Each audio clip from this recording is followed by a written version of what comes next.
Picture this, a serene desert landscape, bathed in golden sunlight. But beneath the tranquility lies a secret, a sound that defies explanation.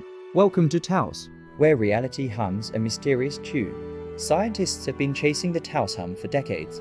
Some say it's an auditory illusion, a trick of the mind, but others believe it's real, a low-frequency vibration that penetrates walls and seeps into your bones. Let's explore the suspects. Is it secret military experiments, alien communication, or perhaps, brace yourselves, underground lizard people?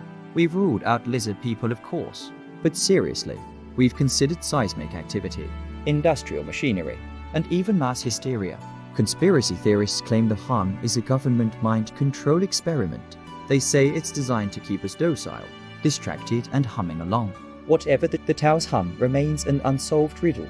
Is it a cosmic message, a glitch in the Matrix, or just the desert whispering its secrets? Next time you're in Taos, listen carefully. You might just hear it, the haunting, unexplained hum that defies reason. Thanks for tuning in. If you enjoyed this mind-bending journey into the Taos hum mystery, don't forget to hit that like and subscribe button.